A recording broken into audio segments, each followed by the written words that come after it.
सभी देवता राम जी की सेवा में अपने अपने अनशन सहित प्रकट होते। भगवान राम जी की स्तुति करने के बाद भगवान ने कहा, देवताओं जाओ, अयोध्या में हम महाराज दशरथ के यहाँ प्रकट होंगे।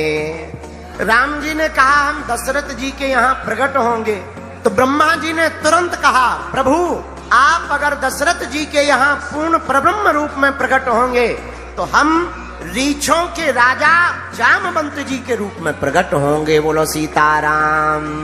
इंद्रदेव बोले, महाराज हे ब्रह्मा जी, अगर आप रीछों के राजा जामवंत बनकर के प्रकट होगे तो हम किष्किंधा में जाकर के वानर रूप में बाली का रूप धारण करेंगे। इंद्र ने बाली का रूप धारण किया, ब्रह्मा जी ने जामवंत का रूप धारण किया। अग्निदेव बोले, भैया हम तो दो वानर बनेंगे, दो भाई। बोले कौन कौन? बोले नल और नील। हम नल नील बनकर प्रकट होंगे। भगवान शंकर ने कहा, अंश हमारा होगा मारुति के रूप में, अंजना नंदन के रूप में हमारा भी तेज प्रकट होगा। धीरे धीरे समय बीता। चैत्र महीना में श्री हनुमान जी महाराज मंगलवार के दिन प्रकट थे। जब माता अंजना ने खूब भगवान का तप किया, ध्यान किया, हे भगवान भूत भावन महादेव, आप हमारे घर पर विराजमान हो रहे हो, पुत्र के रूप में आ रहे हो, हम कितने भाग्यशाली हैं कि आपके रूप में ही हमारा पुत्र आएगा। हमारी प्रसन्नता का क्या कहना। खूब भूत भावन महादेव का ध्यान किया, तप किया। चील ने खीर लाया, उड़ता हुआ चील वहीं से निकला। पवन देव ने हवा का झोंका मारा, वह खीर का पात्र चील के हाथ से छूट गया, माता अंजना के हाथों में आ गया, उसको पा लिया। उसी के रूप में श्री हनुमान जी महाराज चैत्र के महीने में मंगलवार के दिन जगत का कल्याण करने के लिए, राम जी की सेवा करने के लिए, भूत पिशाचों को मारने के लिए, भक्तों के रोग और संकट को मिटाने के लिए, पीड़ा को हरने के लिए, संकटों को मिटाने के लिए संकट मोचन वीर बजरंग बली प्रकट हो गए। श्री हनुमान जी प्रकट भय। अंजनी माता बड़ी प्रसन्न थे। वन में रहने वाले सब प्रसन्न हो गए। हनुमान जी के खानदान के लोग भी खुश भय। बानर भर प्रसन्न नहीं, देवता भी प्रसन्न है। कुछ दिन उत्सव में बीत गए। बोलो सीताराम। हनुमान जी के पिता केसरी जी बहुत प्रसन्न हैं। उनकी तपस्या का फल मिल गया। एक दिन केसरी जी हनुमान जी के पिता बाहर गए थे।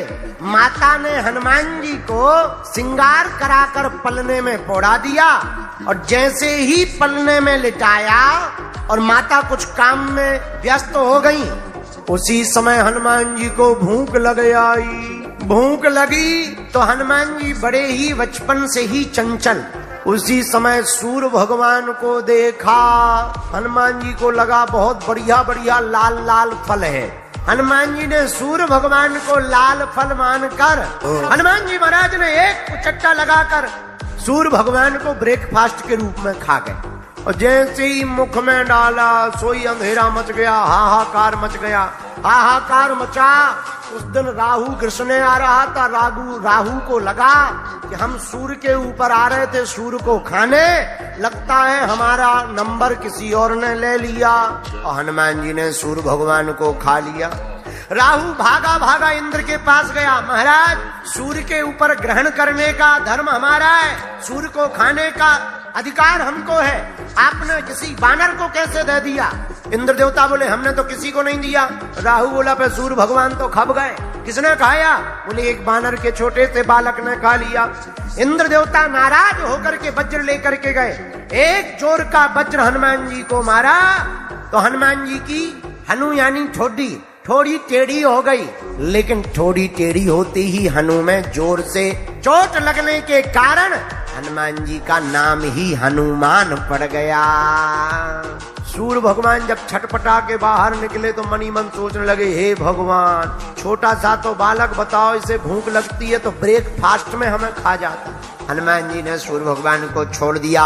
लेकिन वज्र की चोट के कारण कुछ देर के लिए श्री हनुमान जी महाराज भूमि पर गिर गए। पवन देवता नाराज हो गए। अपने पुत्र को भूमि पर डला हुआ देखकर इंद्र के ऊपर नाराज हो गए और पवन देव ने अपनी गति को रोक दिया। और जहां गति को रोका सोई भैया सब देवता छटपटा गए। तो पवन देवता से कहा कि आप चल क्यों नहीं रहे, हवा क्यों रोक दी? अच्छा विचार करो, पूरा खेल हवा का है। कोरोना में कुछ लोगों को हवा कम मिली तो उनकी हवा खिसक गई। कोरोना काल में कुछ लोगों को हवा कम मिली तो उनकी हवा खिसक गई। बोले मतलब? बोले सीताराम हो गए। हवा का बड़ा खेल है, हवा ना मिले तो अच्छे अच्छों की हवा खिसक जाती। देवता बोले पवन देवता से, महाराज आप क्यों बंद हो गए? बोले हमारे बालक को चोट लग गई, अब हम नहीं बहेंगे। देवता बोले महाराज हम सब आशीर्वाद तुम्हारे बालक को देंगे, पर आप पहले चलना तो प्रारंभ करो। तब जाके चले और जैसे ही चले तो सबसे पहले ब्रह्मा जी बोले पवन देव हम आपके बालक को आशीर्वाद दे रहे, आज के बाद कभी भी तुम्हारे इस बालक हनुमान को ब्रह्म पास नहीं सता पाएगा। पवन देवता बोले जय हो। ब्रह्मा जी जा ही रहे थे तब तक इंद्र आ गए और इंद्र ने हाथ जोड़कर कहा, अपने गले की माला हनुमान जी को पहनाकर कहा, जाओ हमारे वज्र के कारण इनकी हनु यानी ठुड्डी टेढ़ी जरूर हो गई, पर जाओ हम आशीर्वाद देते हैं, आज के बाद इस बालक का शरीर वज्र की तरह कठोर हो जाएगा।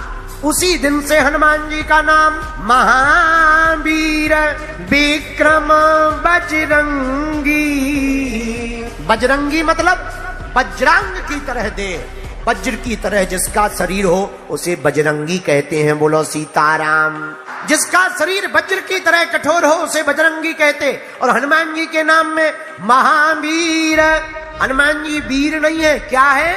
अच्छा महावीर का मतलब क्या होता? रामायण में 3 लोग हैं, राम लक्ष्मण और हनुमान। विशेष 2 लोगों के नाम में वीर लगा, लेकिन हमने लक्ष्मण जी के लिए भी सोचा। लक्ष्मण जी हैं वीर, क्यों?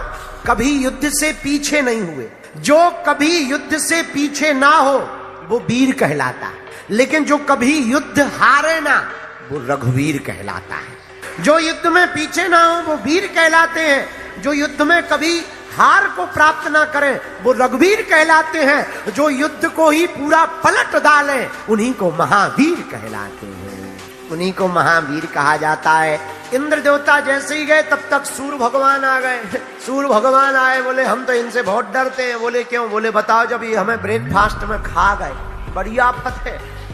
ऐसी भूख थोड़ी किसी को लगती है कि सूर्य को ही ब्रेकफास्ट में खा जाए, पर कोई बात नहीं, हम भी आशीर्वाद दे रहे। बोले क्या?